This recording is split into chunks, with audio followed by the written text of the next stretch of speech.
Tumsifu Yesu Kristo. Mpenzi mtazamaji wa Jugo Media, injili mwako. Niite Daniel Anton Mwentu, rubani wako wa uinjilishaji. Na leo niko tayari kabisa kuruka na ndege hii ya uinjilishaji katika kipindi chetu cha Wito Wangu. Funga mkanda wako uwe tayari, twende pamoja. Niko naye leo Askofu Placide Lubamba tokea Jimbo Katoliki la Kasongo katika nchi ya Jamhuri ya Demokrasia ya Kongo. Yapi ambayo atatujuza katika historia ya wito wake, yapi ambayo anapenda kuongea nasi. Lakini nikukumbushe tu, moja ya sehemu ambayo aliishi katika maisha ya wito wake ni hapa Tanzania. Na mwaka 1998 hadi 2002 tulifurahia tunda hili la wito katika nchi ya Tanzania. Baba, tumsifu Yesu Kristo. Milele amina. Karibu sana katika kipindi chetu cha wito. Asante. Nikukaribishe pia Tanzania tena. Asante. Nikukaribishe Jugo Media kwa mara ya kwanza. Nashukuru. Amina. Lakini moja kwa moja nikupe nafasi nzuri ya kutufungulia kipindi chetu kwa sala, ili pamoja basi tuandamane na Mungu katika kipindi hiki. Kwa jina la Baba na la Mwana na la Roho Mtakatifu. Bwana Yesu Kristo, tunakushukuru kwa mema yako yote. Basi tunaweka mikononi mwako kipindi hiki. Tunaweka wote wanaosikiliza Jugo Media. Basi tutumie Roho Mtakatifu aweze kutuongoza katika yote ambayo tutakayoongelea. Yote yafanywe kwa sifa yako wewe, unaishi na kutawala milele na milele. Amina.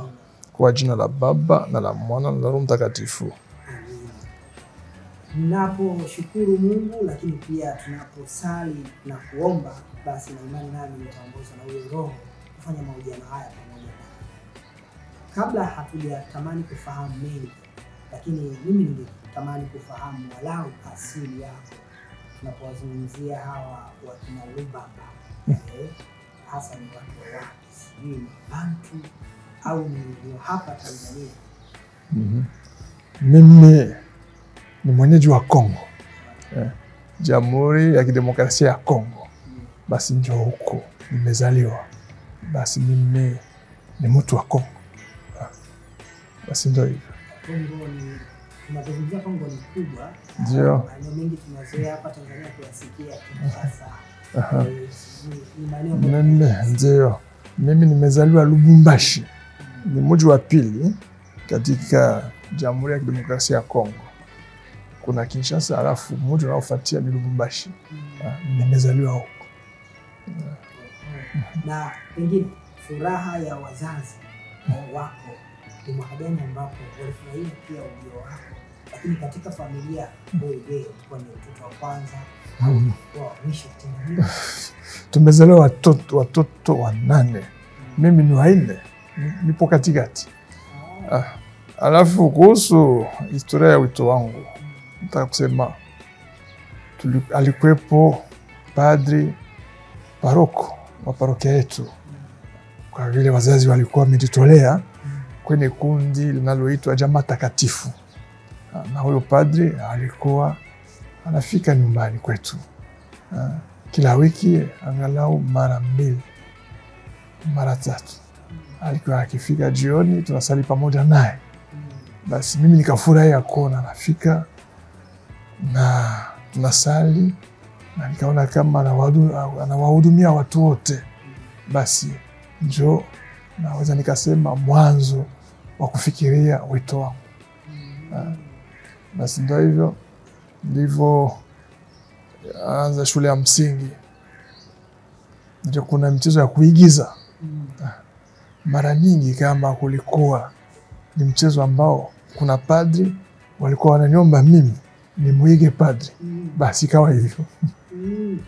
Ulikuwa unachukua nafasi ya padri. Ndio. Mchezo gani ambao hasa ulikuwa unafanya? Maana wengine basi ndio kama kuna misa basi walikuwa wananiomba mimi nitamke Bwana awe nani. Basi ndio hivyo. Nilikuwa nataka kujua matendo ambayo yale nilikuwa nafanya hasa. Kwa hiyo ulikuwa unafanya yale matendo ya kunimisa katika hizo haya. Basi ilikuwa ni hivyo, kualika watu kutoa mashauri. Ilikuwa ndio hivyo. Hapo angali mdogo sana. Nipo mdogo, nipo darasa la 4. Kama miaka mingapi? Miaka 9. Na pengine wazazi walijitoa katika kukupa malezi hasa ya elimu kama unasema uliingia shule ya msingi. Na vipi kwa upande wa masakramenti ya kanisa? Basi mimi nimebatizwa bado mdogo, mtoto mchanga. Alafu kama nilivyosema, wazazi walikuwa wamejitolea katika hiyo kundi, ni kundi kubwa la Jamaa Takatifu. Na ilikuwa ni desturi usiku kabla ya kwenda kulala tunasali. Na hasa wakati wa Kwaresima, Majilio, kwa kusali shapule, kila mtoto alikuwa na zamu yake ya kuongoza sala. Basi ilikuwa ni hivyo. Kufunga hasa wakati wa Kwaresima, Ijumaa, ilikuwa ni hivyo, tunafunga wote, ni kula usiku tu. Basi tukazoea hivyo. Na mimi nafikiria kuwa upendo, msamaha, tunajifunza katika familia yetu. Basi inakuwa ni hivyo. Nimeanza basi na wazazi nilipo namaliza shule ya msingi. Na nikasema nataka kwenda kwenye seminari ndogo. Basi wazazi wakakubali. Hasa nikaona kama wamefurahi. Basi wamenisindikiza hivyo mpaka nilifikia hatua ya kuwa padri. Baba na mama bado amna. Baba amekufa. Kuna siku nyingi amekufa wakati nilikuwa kwenye seminari kubwa, seminari kuu. Alafu mama yeye ameshuhudia kwa sababu nilivyopata sakramenti ya takatifu ya upadri alikuwepo, hata ya askofu pia alikuwepo. Akafa kuna miaka 2. Basi amina.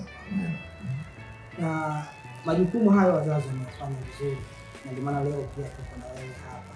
Lakini ningetamani kufahamu vizuri mara baada ya kuingia seminari ndogo, maisha ya kule, lakini pia hata baada ya kutoka seminari ndogo na juhudi ya upadri yalipoanza, ni hatua zipi hasa ambazo ulipita? Kwenye seminari ndogo ndio tunajifunza, kwa sababu lengo ni kuwa padri. Hapo tunajifunza, kuna kwanza nidhamu, kwenda shuleni, alafu kuna kazi mnafanya pamoja, kazi za mikono kama hivyo, kulima, kufanya usafi. Basi hapo tunajifunza kusali pamoja na kusaidiana. Hapo inakuwa ni hivyo. Kwa mfano wewe natoa tu mfano, tunapokula kwenye refectory, tunamaliza, kila mwanafunzi anakamata sahani yake anakwenda kuosha. Kama jirani ni mgonjwa, tunampelekea chakula, na kutakuwa wanafunzi 2-3 ambao wanamshughulikia. Basi inakuwa ni hivyo. Hapo mimi nasema tumejifunza mengi. Tunavyokwenda na kukua, basi inakuwa kama vile tabia. Nilikuwa seminari gani? Hapa mimi ilikuwa ni seminari Mtakatifu Francisco Lubumbashi. Ndio. Nilikumbusha kitu kimoja kwamba ilikuwa inakufanya unakuwa tabia. Ndio. Mimi kwangu nasema seminari ni tabia. Mimi pia ni seminari nilikuwa nakumbuka hayo kwa maisha. Ndio. Lakini mbali na seminari ndogo ambayo inajaribu kuwa kama kitalu cha kuwafunza na kuwaunda vijana wawe na ile roho ya kuwa mapadri na kasisi, wakati unaingia seminari kubwa, pengine kwako hakukuwa na shida kwa sababu ulitoka seminari, au ilikuwaje mpaka sasa ukaamua nataka niendelee na kufikia endelea? Basi ndio hivyo. Na wakati wa mafungo, tunafunga shule mwezi wa 7, tunarudi nyumbani. kwa kwanza tena mwezi wa 9. Sasa paroko tuliokuwa naye alikuwa anatupatia kitume. Tulikuwa vijijini, kando ya mji kuna vijiji. Kunao walio staff wanaokwenda kulima huko. Lakini wa Kristo. Sasa huyo faza kajenga kama vile vigango. Na kila Jumatano alikuwa anatukusanya. Hapo anatoa neno la Mungu, na Jumapili ijayo tunatafakari. Hapo anaongoza, anatoa mafundisho. Ilikuwa ni ili twende katika vigango hivyo, kwa sababu hakuna padri, na tuadhimishe ibada bila padri. Basi kwa kama vile ni mazoezi ya kawaida. Nilivyoingia seminari kuu, kwangu kwa shida. Unaposema basi ndio hivyo, mtafanya kazi ya kitume, mtakwenda kijiji fulani huko Jumapili kwa kuongoza ibada, sababu hakuna padri. Basi mimi nilikuwa nafurahia kwa sababu nimefanya mazoezi na nilikuwa nakwenda huko. Basi ikawa hivyo, najifunza kuwa padri. Basi katika seminari kuu, basi ndio hivyo, tumekutana na wanafunzi wengine kutoka sehemu zingine. Alafu tumefanya vile kama familia moja. Tunajifunza kuishi pamoja, kufanya kazi pamoja, kusali pamoja, alafu pia na kushikamana. Na walau tumeonja hiyo hali ya uchumi ambayo iko katika ile majuma ya kwanza kabisa ya ndoa. Pia kulikuwa kama katekista. Ndio. Lakini ni vema walau tungefahamu pia vizuri wakati umeingia katika seminari kuu. Seminari ambayo ulienda ilikuwa ni ipi, lakini pia utaratibu wa kule Kongo ukoje katika seminari. Huku Tanzania tunaona seminari huwa wanapangiwa na kuna mzunguko wa seminari hizo.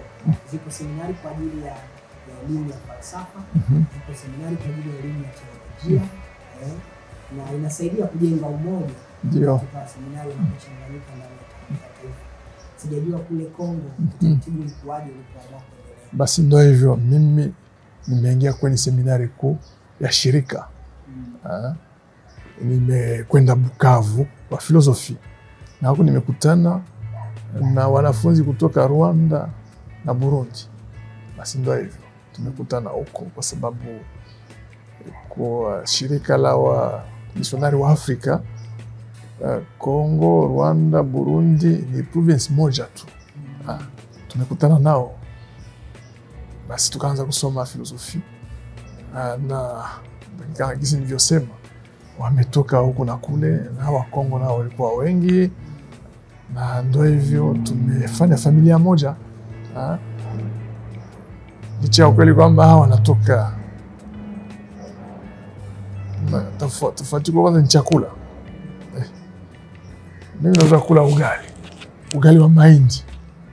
Nafika huko ni ugali wa mogo.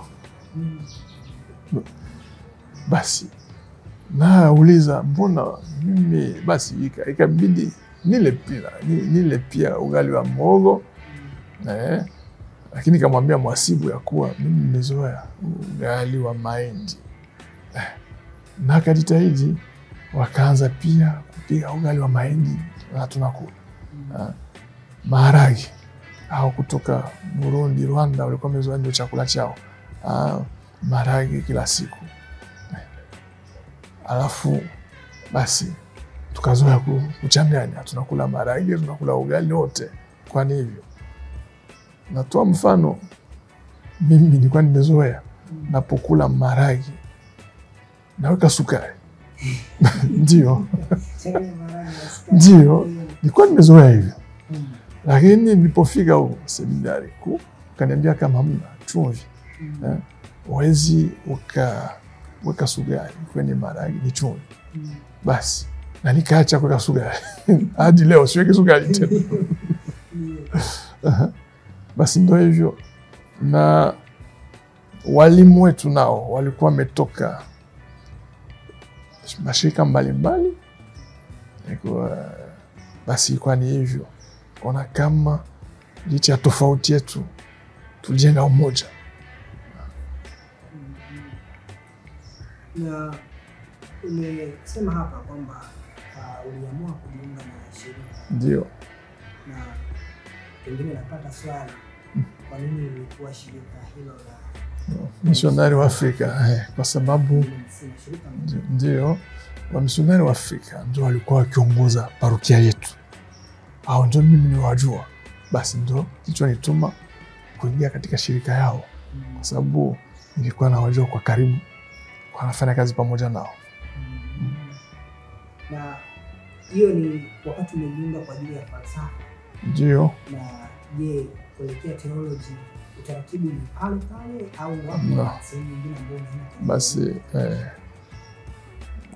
kuhusu shirika la wamisionari wa Afrika, hatua zipo 3. Kuna filosofi katika nchi yako, alafu hatua inayofuatia ni ya novitiate ni katika nchi nyingine. Hapo ni inakuwa ni kundi ya kimataifa, sababu wanachanganya kutoka Burkina Faso, wazungu wa Afrika. Mimi ndio hivyo nimefanya hiyo novitiate Uswisi mwaka mmoja. Baada ya hapo kuna miaka 2 ya kiuchungaji, nimekwenda Burkina Faso, nimefanya kiuchungaji wangu huko. Alafu ndio inafuatia hatua sasa ya theology. Mimi nimefanya theology Ufaransa, Toulouse. Basi ndio hivyo. Na hata sasa hivi shirika la wamisionari wa Afrika inaendelea na utaratibu huo. Kwa mfano hapa Tanzania vijana wanakutana Arusha. Baada ya Arusha wengine wanakwenda Zambia kwa novitiate, na wengine Burkina Faso. Alafu wanapomaliza hiyo wanakwenda kufanya kichungaji katika nchi mbalimbali. Sasa ndo hapo ndo mimi nakuwa nafurahia, kwa sababu ukiwa Mtanzania wewe ni misionari, utatumwa Mali huko Afrika ya Magharibi, au Algeria huko, au Ghana na Burkina Faso, Ghana, watakuja hapa Tanzania. Basi nakuwa hivyo. Hapo mimi nasema nafurahi, kwa sababu unakutana na tamaduni zingine, unajifunza, unaangalia, unalinganisha. Basi nakuwa ni hivyo. Ndio hivyo nimefanya filosofi Bukavu ni Kongo, na baada ya hapo nikaenda ugenini. Nikaenda Uswisi, Burkina Faso, Ufaransa. Umezunguka nchi tofauti katika majumla yako.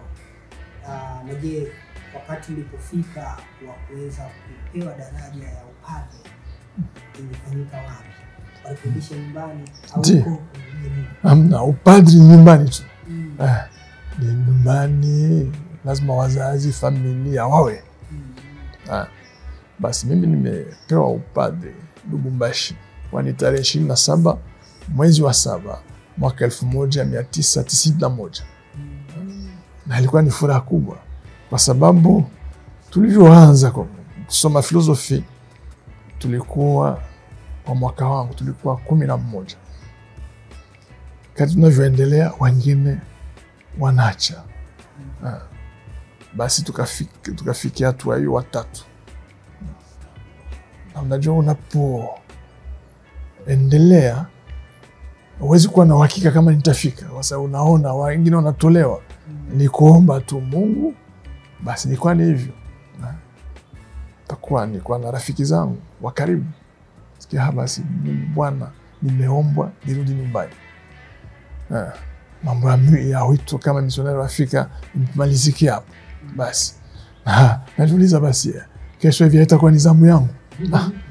Hivyo tu basi. Na ilikuwa ni siku ya upatu, ni shukrani kubwa kwa Mungu, kwa sababu nimetazama safari niliyoifanya, na safari ya kiroho. Basi ndio hivyo, nimefurahi mno. Msema najua kuna kwa sherehe kubwa, kuna vyakula, kuna vinywaji. Nimekula kidogo tu na basi nini? Michezo na furaha hapa sijui. Basi kwa ikawa hivyo. Kwa ni furaha kubwa mno kwa. Hata nakumbuka hata sasa siku hiyo ya upadrisho furaha ilikuwa ni kubwa. Hata parokiani. Sasa kwa parokiani kwetu ni Mtakatifu Kizito, mimi ndio padri wa kwanza. Ndio.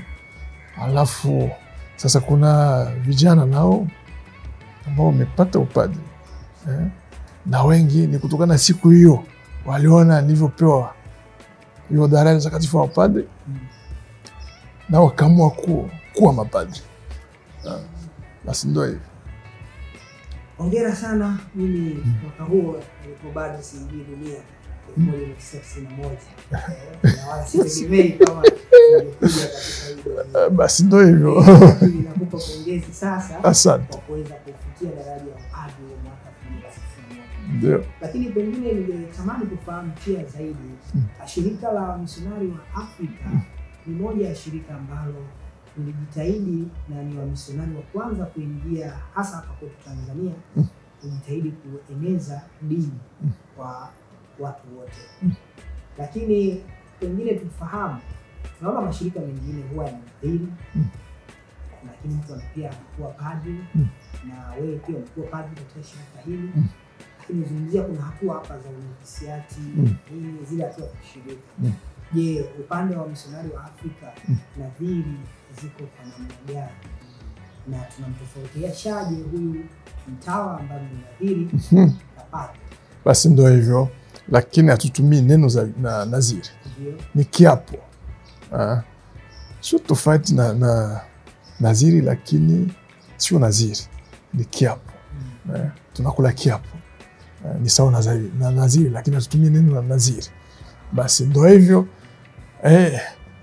Misionari wa Afrika anakuwa karibu na watawa.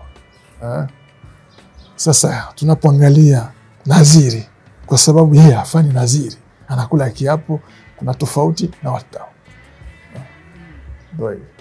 Na kwa kuwa yeye anafanya kiapo, maana yake kiapo chake kinakuwa katika utii wa basi ni kama ni sawa na nadhiri. Kuna utii kwa mkuu wa shirika, kuna ufukara, pia kuna useja. Basi ndio hivyo.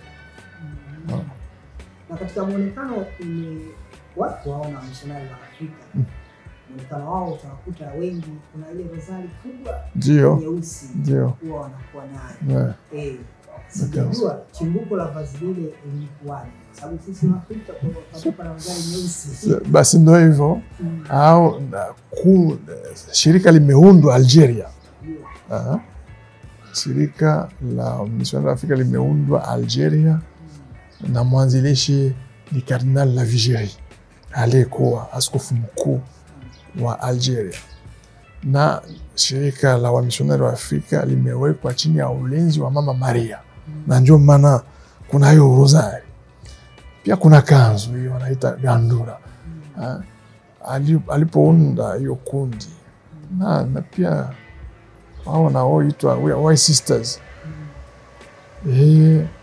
Kardinal Lavigérie aliwaomba wavae kama watu wa Mali walipo, na huku Algeria si Waarabu, na wanapenda kanzu, na ndio maana kuna hiyo kanzu nyeupe. Nasikia wanaita White Fathers, ni kwa sababu walikuwa wanavaa hiyo kanzu nyeupe, wakati ambapo Roma mapadri wote wanavaa kanzu nyeusi. Ndio hiyo tofauti. Kumbe ile neno White Fathers nilikuwa naitafuta sana. Basi ndio Ilitokea wapi? Ni kanzu nyeupe, mahali ambapo wote wanavaa kanzu nyeusi. Wakasema hao wanavaa kanzu nyeupe, na wakaanza kuitwa hivyo White Fathers. Ndio. Ndio White Fathers kwa sababu ni wazo rangi ya kanzu, ni rangi ya kanzu. Maana nilipata wasaa ongea kwa Daniel tena. Akawa anasema mimi huwa nawataniaga White Fathers. Nasema nini mnajiita watu weusi, watu wa Swahili. Kwa ni Nipaswa kuwa black white. Ningeongezea hapo. Basi hao ni utani. Ni utani ndio. Lakini ni vyema kufahamu hivyo, ila katika wamisionari wa Afrika ni moja ya shirika ambalo katika historia mimi nikiwaangalia walikuja wakaanzisha dini. Wakafanya mengi. Lakini siku hizi hatuoni. Sasa ni shirika limetokea au ilikuwaje mpaka shirika lipo? Sasa inategemea. Awali waliofika mwanzoni walikuwa kwa jumla wazungu tu kutoka Ulaya, kutoka Amerika. Na siku hizi bara la Ulaya hata na Amerika mito ni michache, na kundi la shirika la Missionaries Africa wamekumbwa na tatizo hilo. Hata tunapoangalia kwenye nyumba ya malezi, siku hizi wengi ni wa Afrika na wengine wanatoka hiyo Afrika, Amerika Latini, Amerika ya Kusini, wanatoka Asia, lakini kutoka Ulaya ni wachache mno.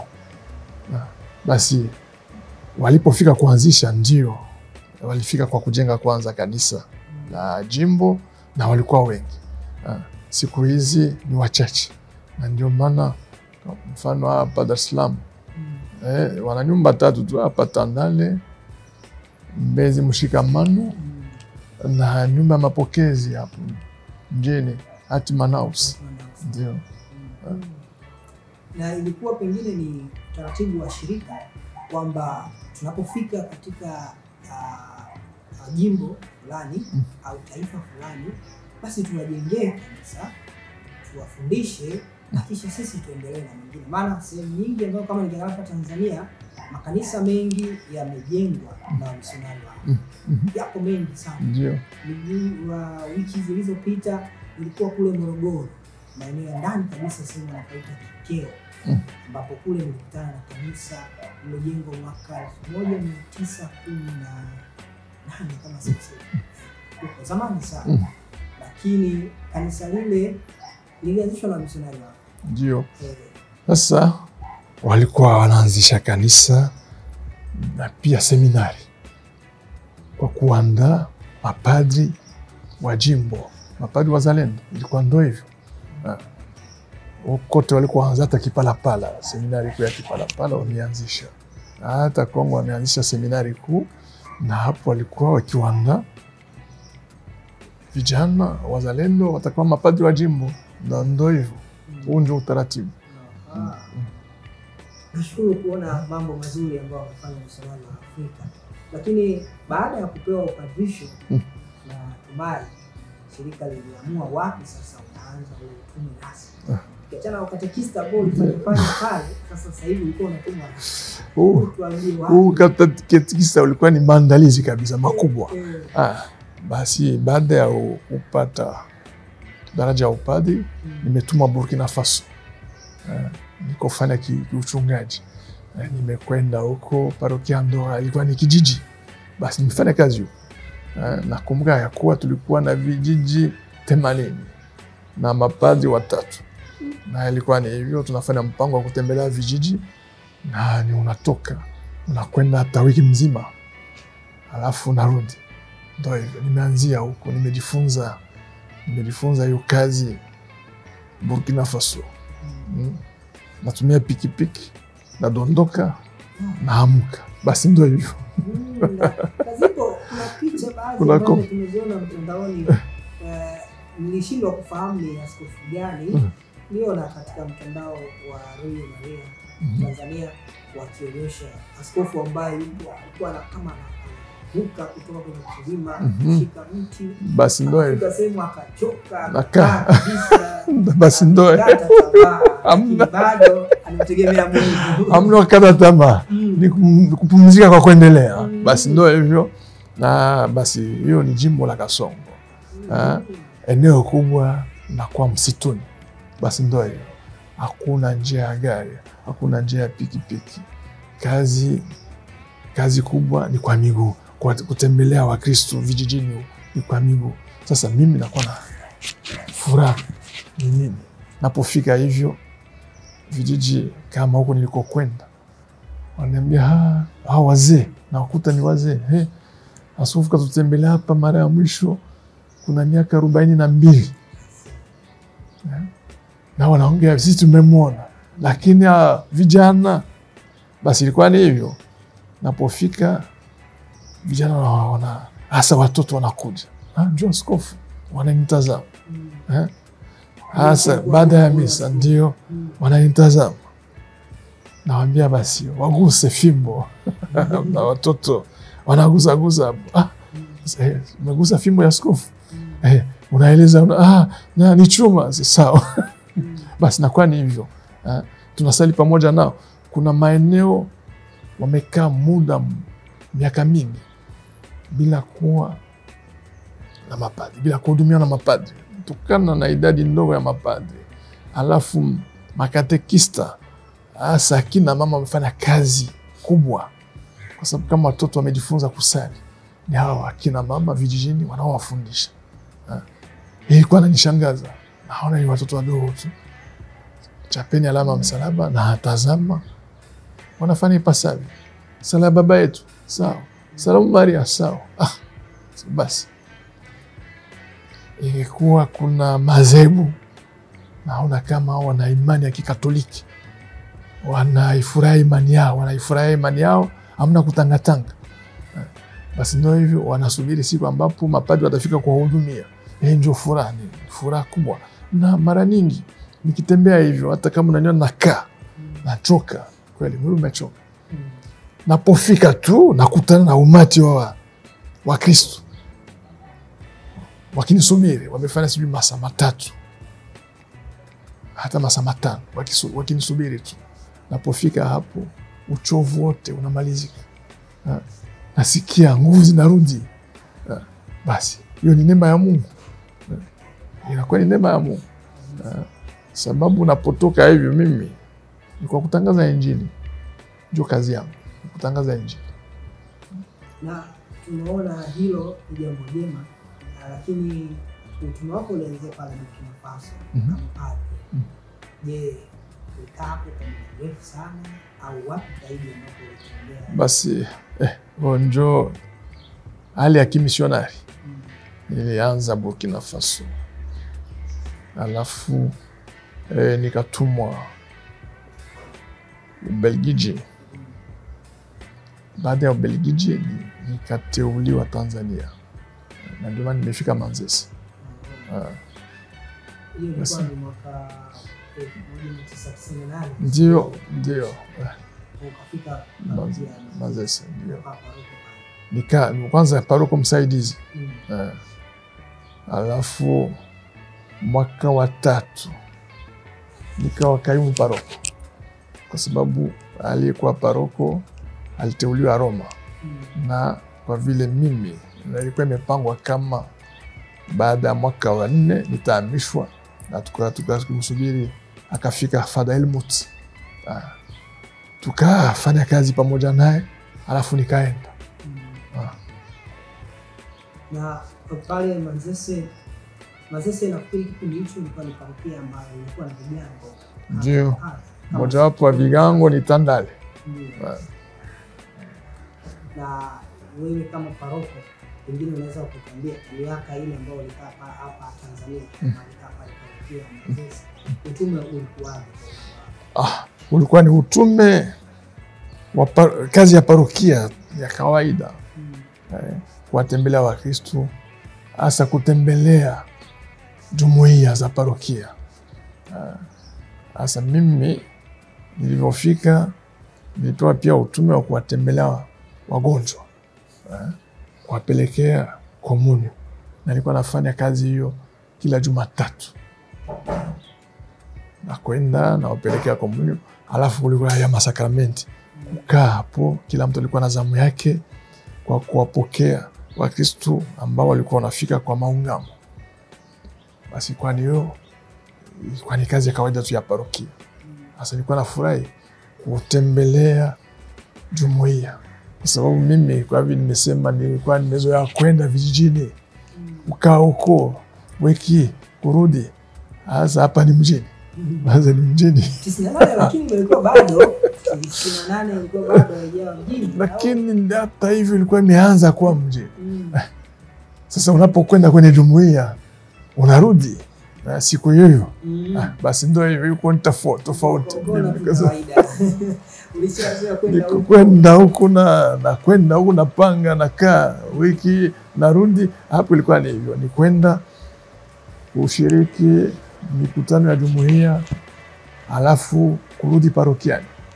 Ilikuwa ni na mara nyingi sababu unajua parokia na jumuiya ni mitani huko. Ni kwenda kwa miguu tu. Unafika hata kuna siku ambapo nimetoka kwa miguu kutoka Manzese kuja hapa Tandale. Kuna njia mkato nakumbuka. Nilikuwa napitia uwanja wa Fizi. Nafika hapa. Ndio, nilikuwa napita hapo uwanja wa Fizi, wakati wa kurudi napitia kwa mfuka mbwa, nafika Manzese. Basi ndio hivyo. Lakini sasa nitapotea ukaniambia uwanja wa Fizi uko wapi? Siwezi nikakuonyesha. Siwezi. Umejenga ndio na mji unaendelea kabisa. Naona tupo Tandale, naona magorofa. Basi hiyo ndio Tandale yetu ya sasa. Ndio. Na kwa miaka ambayo ulikaa hapa Tanzania mpaka hapo ulipoendelea na utume mwingine, pengine kipi ambacho ulikiona kwa Tanzania? Basi kitu nilikuwa nafurahia kabisa ni mshikamano na ukarimu. Nilikuwa Manzese nafikiri mara 2 au mara 3. Miongoni mwa Wakristo kulikuwa wagonjwa, walikuwa na ugonjwa wa moyo na ilibidi watumwe India kupasuliwa huko. Basi walikuwa wanaomba michango. Nilikuwa naona Wakristo wanajitolea, wanatoa michango ili huyo mgonjwa apate tiketi na hela ya matibabu India. Kwani nafikiri mara ya kwanza mchango wa kwanza huyo mgonjwa alikuwa anahitaji shilingi 800,000. Kwa ni hela nyingi wakati huo. 800,000. Wakatangaza misa ya kwanza. Watu wakatoa. Misa ya pili, watu wakatoa. Wiki iliyofuatia, Jumapili, wakaendelea na zoezi. Baada ya wiki 3 wakakusanya kiasi hicho. Nafikiri ilikuwa ni milioni 1 na 200,000. Unaona huu karimu. Basi hiyo ni sifa nzuri. Nimeona hivyo.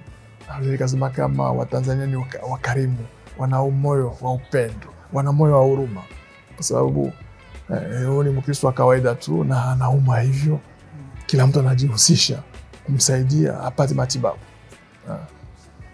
Na ndio hivyo kila nilikuwa natembea na kwenda jumuiya au natembelea familia, sababu kuna utaratibu. Na kwenda kutembelea familia wakati najua kama nitawakuta wote, mume na mke na watoto. Alikuwa anapokelewa vizuri. Na ajisikia nyumbani kabisa, tunakula alafu ananisindikiza baada ya hapo. Basi hizo ni tamaduni zetu lakini bado hatujaziacha. Ni vizuri. Na lazima kuendelea hivyo. Hata kurudi sasa hivi nafikiri ukarimu huo ndio upo. Bado umeuona. Ndio. Hizi kupotea ni tamaduni. Sawa. Tanzania na Afrika kwa ujumla. Ndio. Baada ya kutoka Tanzania 2002 historia inanikumbusha. Lakini sifahamu ni wapi ambapo ni hapo mwaka 2002 nimeteuliwa Kongo. Nimekwenda Bukavu. Kuna gazeti linalomilikiwa na shirika. Basi waliniomba nifanye kazi kwenye gazeti hilo Bukavu. Na nimefanya kazi hiyo kwa miaka 5. Baada ya hapo nikateuliwa parokiani kama paroko.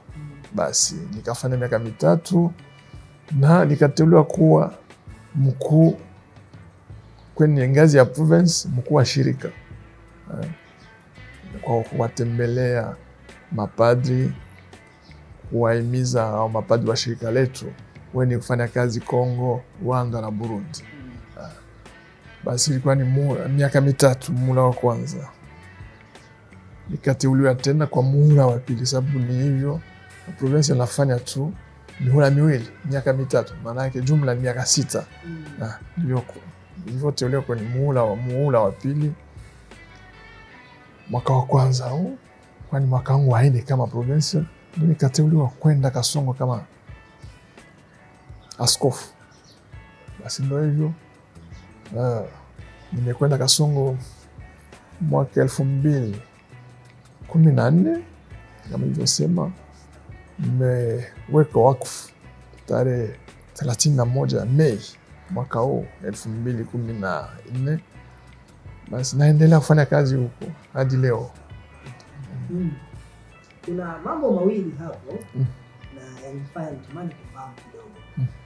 Moja ni uteuzi wa wewe kuwa askofu. Ulikuja kwako kwa namna gani? Mimi sikutegemea. Nilikuwa nafanya kazi, nilikuwa namfurahia kazi yangu ya kimishonari tu. Na nilikuwa nasema, na ilikuwa ni mawazo yangu, napomaliza muda niliopewa Kongo nirudi tena misioni. Sijui hapa alikuwepo Padre Gerard Makuburi. Kwa tunaelewana naye sana. Na akaniambia kama nakusubiri. Utakaporudi hapa tutakwenda Makoka. Tutakwenda kufanya kazi Makoka. Ndio. Basi sikutegemea, nishtuka tu. Nilikuwa kwenye mkutano na viongozi wa shirika, kwa sababu ilikuwa ni desturi kila mwaka au viongozi wa shirika, Superior General na washauri wake wanakutana na wanaoongoza province. Nilikuwa Ujerumani na mkutano ulikuwa umeandaliwa Ujerumani. Basi ilikuwa ni makesha ya Jumatatu ya Majivu, Jumatano ya Majivu. Simu, nikapokea simu ya balozi wa Papa. Mimi sikuwa naongea naye. Basi nikapokea simu yake. Akajitambulisha, mimi ni balozi wa Papa na naita kutoka Kinshasa kwa sababu kuna barua yako. Basi nikasema, hivi kuna misionari aliyefanya makosa au ni nani amefanya makosa? Na kusomea barua. Basi ndio hivyo. Papa Baba Mtakatifu Francisco amemteua kuwa askofu wa jimbo la Kasongo, Padre Placide Lubamba wa shirika la wamisionari wa Afrika. Basi ndio nimepata hiyo barua, ujumbe. Nikatoka jasho. Kulikuwa na kuogopa hiyo kazi. Askofu namwonea tu kwa mbali, na kuongoza jimbo ambalo silifahamu vizuri. Basi nikaenda kusali, nikatulia, na ikawa hivi. Alipo nisomea barua akaniuliza jibu langu, nikamwomba, nikasema basi nahitaji muda nisali, nitafakari, alafu nitajibu. Akasema hamna, wanasubiri jibu. Baba Mtakatifu anasubiri jibu leo hii hata usiku. Basi hata endelea kusubiri hivyo. Tunajua kama unasali, basi sio bahati nasibu. Kama umeteuliwa ni kwa sababu wamekufuatilia. Kasema basi namshukuru Baba Mtakatifu, nasema ndio. Basi ndio hivyo. Kabla jana wa swali la pili, huyu Placide ni huyu nafahamu Placidus au ni Kilatini. Placidus ni Kilatini, alikuwa ni Benedictine. Ndio, alishoto na Maurus. Basi ndio hivyo. Ndio somo, ndio. Nao kachoto. Nimenifanya nikumbuke historia ya Placide. Basi ndio. Na katika namna hiyo. Hongera sana baba. Tuachane na hayo mengine mengi. Umeteuliwa kuwa askofu wa jimbo la Kasongo. Ndio. Na ulikuwa tayari sasa kwenda kutumikia fursa kama askofu. Unaingia jimboni, yapi ambayo uliona ni mazuri kuweza kufanya na kutumikia wana jimbo la Kasongo? Na kwanza ilibidi kwanza nitazame, nimejipatia mwaka wa kwanza natazama na kumfahamu kila padri. Mwaka wa kwanza pia nimeanza kutembelea parokia za jimbo. Kwa hivyo eneo ni kubwa, nimesema kilomita mraba ni 75,000. Ni nchi nzima hiyo. Alafu nikajipatia muda na kuchunguza changamoto. Basi ndio hivyo. Nikaanza kazi na nimepokelewa vizuri na mapadri na Wakristo. Basi nikaanza kazi hapo ya kuanza matembezi kwenda parokiani, kujua mipaka ya jimbo. Alafu magumu ni usafiri, kwa sababu njia zimeharibika. Kuna sehemu ambako nitakwenda na gari, sijafika, naacha gari na kamata pikipiki. Alafu hata pikipiki na nitaacha, natembea kwa miguu. Basi ndio hivyo. Ndio matatizo, lakini kama nilivyosema, furaha kubwa ni kukutana na hao Wakristo, kwa sababu naona kila mara kama wananisubiri kwa hamu. Alafu wanaposema basi kuna miaka 42 hatukumwona tena askofu hapa, mimi nafika hivi na watuliza. Basi ndio hivyo. Sasa kuna pia uhusiano wa mapadri, sababu washiriki wangu wa kwanza ni mapadri na idadi ni ndogo. Alafu pia nimekuta kama kuna mapadri waliokuwa na matatizo ya kiafya. Basi ndio hivyo. Na nchi ya Jamhuri ya Demokrasia ya Kongo ni miongoni mwa nchi ambayo katika takwimu za kimataifa huwa kunaonekana kunakuwa na migogoro ya hapa na pale, hasa ya michafuko mbalimbali ya kisiasa, vita za ndani. Na sijajua kwa upande wa jimbo ambalo wewe upo la Kasongo, hiyo kwako imekuwaje katika muda ambao uko hasa? Sasa nitasema sijui kama ni bahati nzuri. Tupo msituni, nao wanapigana. Hawezi wakaingia msituni kwa sababu watapotea. Basi ndio hivyo, vita ni huko Kivu ya Kaskazini. Sisi ni mkoa wa Maniema. Kwa hivyo msitu hawasubutu kufika huko, sababu hawatajua njia, watapotea. Msitu ni hivyo. Utakuwa unazunguka tu, unajiuliza si nimepita hapa, lakini honi kwa kwenda. Ndio hivyo, utapotea. Na wanaogopa hiyo. Kwa sababu kuna kipinja ambapo walivyoingia na Laurent Desire Kabila. Walijaribu kuingia msitu, wakapotea. Basi kwani hivyo, na hao wengine wasubutu. Basi ndio hivyo, lakini hata kama kuna machafuko kwenye jimbo jirani tunahusika pia, kwa sababu kuna wakimbizi wanafika kwetu, na ndio maana tunaomba amani ya kweli iwe. Lakini tukiachana mbali na machafuko ambayo tunaona katika taarifa mbalimbali za habari, pia Kongo, Jamhuri ya Demokrasia ya Kongo imekuwa ni sehemu ambayo kuna mwamko mkubwa sana wa makanisa tofauti. Na hata nafikiri miezi kadhaa iliyopita Tanzania pia tulikumbana na hilo. Kwa mchungaji mmoja wengi walimfahamu kwa jina la Kiboko ya Wachawi. Anzisha kanisa na watu wakaenda, na hata waamini wa kanisa Katoliki ndani ya Tanzania tulikumbwa na hilo. Walikumbwa na hilo, wakaenda wakatoa 5,000 kama sehemu ya kujisajili kupata maombi, na nilisumbua pia hapa Tanzania. Lakini hivi sasa amerejea Jamhuri ya Demokrasia ya Kongo. Na bado tumeona tena majibu mengine kwamba kanisa jipya limefunguliwa kule kwa zile hela ambazo zinapatikana huko kama mtaji. Sijajua kwa upande wa jimbo la Kasongo na nchi ya Kongo kama maaskofu changamoto hii ya makanisa yanayokuja kwenu ilikuwa ni ya namna gani na mnatumia mbinu gani pengine kusaidia makanisa? Hii inategemea kwanza na kila mkoa. Tunayaona katika miji. Na najua sasa hapo tatizo ni nini?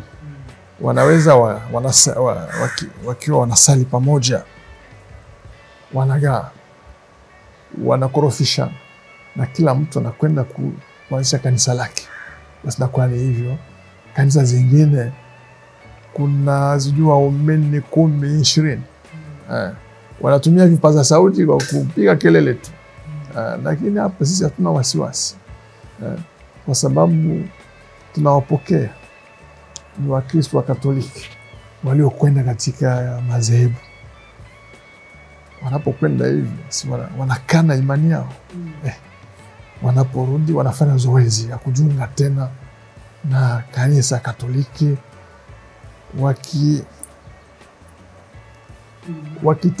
wakikiri imani hadharani. Basi nakuwa ni na wengi waliojaribu kwenda huko wenyewe wanasema kama ni uongo mtupu. Hawa mapasta wanajitafutia tu hela. Kuna vitu vingine vingi vya ajabu. Basi kwa upande wetu hatuna wasiwasi. Lakini tunakuwa macho. Kwa sababu madhehebu wanapoanza kwa kupata sifa, wanajaribu kulishambulia kanisa Katoliki. Wanaongea mambo mengi. Lakini tunapofuatilia kwa karibu tunakama basi hakuna chama. Sababu kuna sijui wanasema sijui wanaitwa nani. Wao wanaruhusu ndoa ya wake sijui 3. Lakini kuna watu wanaovutwa wanakwenda huko. Baada wanarudi tena. Kupoteza muda tu. Basi ndio hivyo. Ni changamoto sababu tunajuza kwa nini Wakristo wa Katoliki wanakimbilia huko. Sasa kinachotufurahisha ni kuona kama wanarudi, wanakimbilia huko, wanaona kama basi ni mambo ya kisasa, wanakwenda. Wanafanya sijui miezi 3, 4, unaona wanarudi. Maana yake wamegundua kuwa hakuna cha maana, ni mambo ya uongo tu. Na hawa viongozi wanatafuta pesa kirahisi kwa kuwatisha watu. Basi nakuwa ni uwe na mtaja hapa sisi, mimi simfahamu. Kiboko ya wachawi. Ni jina amepewa Tanzania hiyo. Hiyo jina amepewa Tanzania. Ndipo ambao walifahamika namna hiyo. Basi watakuwa ni matapeli. Ni kweli, tunamshukuru Mungu mama kanisa anazidi kulinda kanisa lake. Ndio. Lakini muda mwingine ni kutokuwa na elimu ya kutosha kuelewa kwamba hili linazungumzwa hivi basi liko hivi. Wapo hapa Tanzania waamini ambao wengi pia wanachotwa na maji ya baraka, mafuta ya upako, wengine kuna leso mpaka za upako. Leso za upako wanaenda wanapata. Kwa hiyo yote ni ile hali ya kutokuwa kuelewa nipo katika imani gani ya msingi. Lakini pia Jamhuri ya Demokrasia ya Kongo inasifika kwa vitu vingi. Mojawapo ni swala la muziki. Hilo huwezi kulitoa ukizungumzia nchi ambazo zinafurahia muziki kama Kongo. Basi. Na hili linanifanya niulize swali katika swala zima la liturujia. Tanzania tuna liturujia ambayo tunaona ina namna fulani ambayo kwa Kongo nayo ina utofauti. Ila wewe umefanikiwa kuishi hapa Tanzania na kule Kongo. Ipo namna gani swala la liturujia hasa katika uimbaji? Nikiangalia kuna muda mwingine unaga sana magitaa, drums, si nzuri. Basi ndio hivyo. Hasa kuhusu muziki wa kawaida mimi sihusiki. Hasa kiliturujia kuna hiyo tunaita right zairwa. Right zairwa. Maana yake ni namna kuendesha ibada iliyokubaliwa na Roma kwa kanisa la Kongo. Basi ndio hivyo. Utaona kabla ibada yaanze kuna mhamasishaji anayepita huko altareni anawahamasisha waumini. Alafu padri anakuwa kama hivyo tunasema sultani, anavaa kofia, alafu kuna wanamsindikiza wanashika mikuki. Basi ndio hiyo. Lakini kofia, mikuki wameacha. Kuna mwendo wa ibada. Lakini kuhusu nyimbo ndio tunakwaya, kuna watu wenye kuwa na vipaji kweli. Atafika hapa anatunga wimbo na mnaangalia maneno kama kweli hapa huyo anaongozwa na Roho Mtakatifu. Wapo hata kuna mapadri pia siku hizi wana kwaya zao na wanatoa nyimbo nzuri ya kiliturujia. Ndio naweza nikasema. Nashukuru kufahamu hilo. Nafikiri siku moja na mimi nitafika Kongo. Karibu sana. Karibu Kasongo. Karama kuimba kidogo. Nigusa siku moja. Ndio. Karibu Kasongo. Tumeangalia mengi. Tumepitia historia nzuri sana. Lakini ningetamani kufahamu baba, una vipaji vyote au karama ambazo unahisi hizi zilinifanya pia niishi na watu? Tunafahamu wengine wanakuwa na vipaji kama kupiga kinanda, kucheza mpira, kuimba.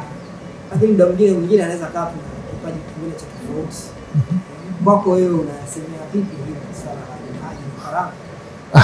Kwanza naamini kama Mungu anatugawia vipaji kadiri anavyopenda mwenyewe. Mimi kama nina karama ni wale naoishi nao ndio anaiona. Ndio. Mimi siwezi nikasema nina karama fulani. Na kipaji ndio. Basi ndivyo wanaowadumia ndio atasema kama nina kipaji fulani. Lakini mimi nafikiri ni swali la unyenyekevu pia. Nafikiri karama, vipaji ni zawadi zitokazo kwake Mungu, na kama anampatia mwanadamu sio kwa manufaa yake yeye mwenyewe. Itakuwa ni kwa manufaa ya jumuiya. Manake atatumikisha hicho kipaji, hiyo karama, ili watu wanaoishi naye wafurahi. Basi ndio hivyo. Tunapoelekea ukingoni mwa kipindi chetu, mimi nikupe nafasi ndogo kidogo. Tuzungumze na Watanzania. Walau uwakaribishe kule Kongo, jimbo Katoliki la Kasongo. Lakini hapa tutaomba utumie lugha ile mama kule Kongo. Situmie Kiswahili. Lugha gani?